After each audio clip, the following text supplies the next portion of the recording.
Bollywood updates के इस video में आपका स्वागत है। एक बहुत ही इंटरेस्टिंग खबर आ रही है। रणबीर कपूर और दीपिका पादुकोण, इनके फैंस लंबे समय से डिमांड कर रहे हैं कि इन्हें फिर से पर्दे पर साथ में नजर आना चाहिए, दोनों को साथ में फिल्म करनी चाहिए। अब ऐसा लगता है कि उनकी ये डिमांड जो है वो पूरी होने जा रही है। दोनों को लेकर एक फिल्म अनाउंस होने वाली है। कौन बना रहा है, कौन लिख रहा है, कौन डायरेक्ट कर रहा है, कब ये फिल्म अनाउंस होगी, ये बात मैं आपको इस वीडियो में आगे बताऊंगा। कुछ और भी खबरें हैं, लेकिन सबसे पहले मैं आपको बहुत ही रोचक बात बता दूं कि बीते शुक्रवार, मतलब ये जो शुक्रवार गया इससे पहले वाले शुक्रवार को एक फिल्म रिलीज हुई थी, मस्ती 4। और इसका जो बॉक्स ऑफिस नतीजा आया है उसको देखकर कोई भी ये कह सकता है कि सारी मस्ती निकल गई। ये एक एडल्ट कॉमेडी थी और बहुत ही फूहड़ ढंग से बनी हुई फिल्म थी, जिसमें विवेक ओबेरॉय थे, जिसमें आफ्ताब शिवदासानी थे और उनके साथ में रितेश देशमुख थे। मतलब इतनी फूहड़ कॉमेडी थी ये मिलाप जावेरी की, कि जिसको देखना और बर्दाश्त कर पाना किसी भी आम दर्शक के लिए बड़ा मुश्किल है। और दर्शकों ने इस फिल्म को इसकी जगह बता दी है। फिल्म की जो पहले हफ्ते की रिपोर्ट आई है उसको देखकर यही कहा जा रहा है कि आने वाले समय में ऐसी फिल्म या इस फिल्म का पार्ट 5 यानी मस्ती 5 बनाने का जो प्रोड्यूसर्स का इरादा था, अब यहीं की यहीं खत्म हो जाएगा, ये साफ है। पहले हफ्ते का इस फिल्म का जो बॉक्स ऑफिस कलेक्शन आया है वो मुश्किल से 10 करोड़ 95 लाख है। और ट्रेड के जानकारों का ये कहना है कि इस फिल्म का लाइफ टाइम बिजनेस जो है वो बमुश्किल 12 करोड़ रहने वाला है। मतलब यह है कि प्रोड्यूसर्स ने जो फिल्म के प्रमोशन पर और एडवर्टाइजमेंट पर जो रकम खर्चा की थी, जो पैसा खर्च किया था, वो भी वापस नहीं आने जा रहा है। इस फिल्म की ओपनिंग सिर्फ 2.25 करोड़ की लगी थी। इसके बाद सैटरडे को 2 करोड़ और संडे को एक बार फिर से 2.25 करोड़। तो इसका पहले हफ्ते का जो कुल मिला के बिजनेस जो आया है वो 10 करोड़ 95 लाख रुपए आया है। लाइफ टाइम जो है वो 12 के आसपास रहेगा। ये फिल्म एक बड़ी डिजास्टर साबित हुई है। तो खैर, हम आगे बढ़ते हैं रणबीर कपूर और दीपिका पादुकोण की खबर पर। दोनों किसी जमाने में लव बर्ड्स थे, ये सभी जानते हैं। दोनों के रोमांस की खबरें जो है कभी मीडिया में सुर्खियां बना करती थी। ये जवानी है दीवानी, बचना है हसीनों, तमाशा जैसी फिल्मों में इन लोगों ने साथ काम किया। बहुत पसंद की गई, हालांकि तमाशा फ्लॉप हो गई थी, लेकिन इस जोड़ी को दर्शकों का बहुत प्यार मिला। फिर उसके बाद क्या हुआ, ब्रेकअप हुआ, दोनों ने शादियां कर ली, अपनी अपनी लाइफ में आगे बढ़ गए।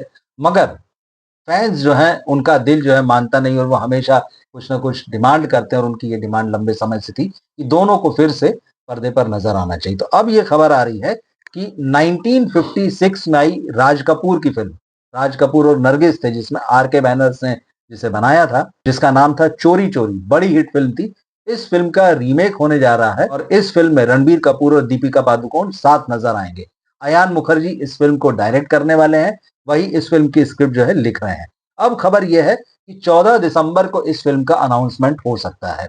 अब 14 दिसंबर को क्यों होगा, ऐसा क्या खास बात है उस दिन? तो ये दिन जो है रणबीर कपूर के दादाजी और आर के स्टूडियोज के संस्थापक राज कपूर का जन्मदिन है। तो राज कपूर के जन्मदिन पर पिछले साल 100वां जन्मदिन मनाया था। तो अब खबर यह आ रही है कि कपूर परिवार इस बात को लेकर बहुत सीरियस है कि आर के स्टूडियोज को रिवाइव किया जाना चाहिए। तो ये जिम्मेदारी रणबीर कपूर ने अपने कंधों पर ली है। तो अपने दादाजी के इस बैनर को रिवाइव करने जा रहे हैं। उनकी फिल्म चोरी चोरी जो 1956 में आई थी, नरगिस के साथ में बड़ी हिट थी, रणबीर और दीपिका की जोड़ी के रूप में अब नए सिरे से बनाई जाएगी। फिल्म का रीमेक होगा। अब ये जो भी डिटेल्स होंगे, अभी फिलहाल खबरें हैं, तो ऐसे में हमें 14 दिसंबर का इंतजार रहेगा, क्योंकि अगर ऐसा होता है तो ये एक बड़ी न्यूज होगी इंडस्ट्री, फिल्म इंडस्ट्री के लिए। एक नई शुरुआत भी कही जा सकती है। काफी समय से इंडस्ट्री की हालत बड़ी खराब है। बॉलीवुड में जो कुछ भी नया हो रहा है उसमें बहुत ज्यादा दम नहीं है। तो ऐसे में देखते हैं जब पुराना बैनर रिवाइव होगा तो ऐसे में जो भी अपडेट्स होंगे हम लेकर आएंगे। अगली खबर स्मृति मंदाना और पलाश मुछाल की शादी को लेकर है। आप सभी जानते हैं कि शादी जो 23 तारीख को संडे को होने वाली थी, अचानक उसे रोक दिया गया। स्मृति के पिता की तबीयत खराब हुई, ये कहा गया, और उसके बाद जो सारा गॉसिप मिल चलता रहा वो आप जानते ही हैं। और यही कहा गया कि ये शादी नहीं होगी। लेकिन आज जिस तरह से एक अपडेट आया है उसके बाद में फिर से ये अटकलें शुरू हो गई है कि क्या इस शादी की बहुत जल्दी कोई नई अनाउंसमेंट आने वाली, कोई नई डेट सामने आने वाली। असल में मीडिया में जो खबरें चल रही है और जो इंस्टाग्राम पर नजर रखते हैं, स्मृति मंधाना और पलाश मुछाल ने उनके जो इंस्टाग्राम बायो है उसमें एक अपडेट किया है।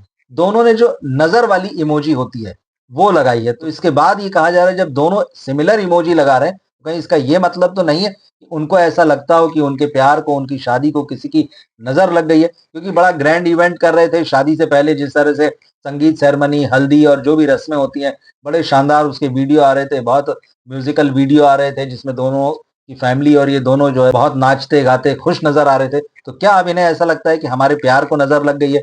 क्या आने वाले समय में ऐसा होगा कि दोनों चुपचाप बगैर किसी शोर शराबे के शादी करेंगे? क्योंकि एक जैसी नजर लगने वाली इमोजी के आने के बाद में फिर से नए सिरे से चर्चाएं शुरू हो गई हैं। स्मृति मंदाना के मैनेजर की तरफ से 23 तारीख को दिन में अनाउंसमेंट आया था कि शादी रोक दी गई है। स्मृति के फादर को हार्ट अटैक आया है और अनिश्चित काल के लिए टाल दी गई है ये शादी। और स्मृति मंदाना और उनके दोस्तों ने जो सोशल मीडिया में उन्होंने पोस्ट किए थे, शादी के पहले वाले जो सेलिब्रेशंस थे, उनके वीडियो, फोटो वो सारे हटा लिए थे और उसके बाद में काफ़ी सारी चर्चाएँ होने लगी थी कि आखिर ऐसा क्या हो गया है कि पोस्ट तक हटा लिए गए हैं। तो अब ये सोशल मीडिया में ही इंस्टाग्राम पर ये अपडेट आया है कि स्मृति और पलाश दोनों ने एक जैसी इमोजी लगाई है, जिसका संकेत ये होता है कि हमें बुरी नज़र ना लगे। तो क्या ये कोई ख़ास बात की तरफ इंडिकेट कर रहा है? आने वाले समय में हमें इसका भी पता चलेगा।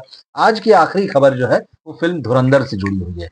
धुरंधर 5 दिसंबर को बॉक्स ऑफिस पर रिलीज होने वाली है, लेकिन मामला कोर्ट में चला गया है। दरअसल कहा यह जा रहा है कि अशोक चक्र अवार्डी शहीद मोहित शर्मा की जिंदगी पर यह कहानी आधारित है।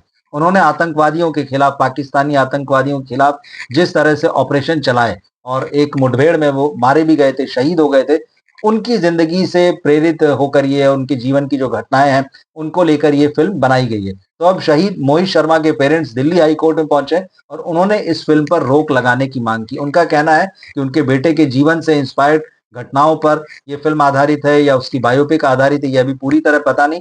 लेकिन मीडिया में जो चीजें आई हैं, जिस तरह से फिल्म का ट्रेलर आया, उसको देखते हुए उन्हें ये बात लगती है। और उन्होंने एक और बात कही है कि इस देश के जो भी वीर सैनिक होते हैं, जो अपनी शहादत देते हैं, क्या उनकी जिंदगी एंटरटेनमेंट के लिए, क्या उनकी वो शहादत इस बात के लिए कि उस पर मनोरंजन के लिए सिनेमा बनाया जा सके? ये बहुत ही वैलिड पॉइंट है। तो अब देखना है कि इस मामले में कोर्ट किस तरह से सुनवाई करती, किस नजरिए से इसको देखती। हालांकि इस फिल्म के जो डायरेक्टर हैं, प्रोड्यूसर है आदित्य धर, उन्होंने 2-3 दिन पहले ही कहा था, क्योंकि काफी समय से ये चर्चा चल रही है शहीद मोहित शर्मा वाली। तो आदित्य धर ने साफ कहा था कि ये फिल्म जो है किसी की बायोपिक नहीं है, किन्हीं घटनाओं पर आधारित नहीं है। इस बीच ये भी खबर है कि सेंसर बोर्ड ने फिल्म को अपनी तरफ से क्लियर कर दिया है। फिल्म की लंबाई लगभग 3.5 घंटे है। तो देखना है कि अदालत इस मामले को किस तरह से देख रही है, वो क्या कहेगी। क्या धुरंधर 5 दिसंबर को थिएटर्स में पहुंच सकेगी? नजर रहेगी। रणवीर सिंह की फिल्म है और बहुत दिन बाद उनकी कोई ऐसी फिल्म आ रही है जिसको लेके लोगों के मन में एक्साइटमेंट है। इसका जो भी अपडेट होगा वो लेकर हम आएंगे। इस वीडियो में जो खबरें मैंने आपसे कही हैं, इन खबरों के बारे में या इनमें से किसी खास खबर के बारे में आपको जो भी बात लगती हो, कमेंट बॉक्स में जरूर लिखें। वीडियो को अपने दोस्तों और फैमिली मेंबर्स के साथ शेयर करें। मिलते हैं फिर हम अगले वीडियो में। नमस्कार।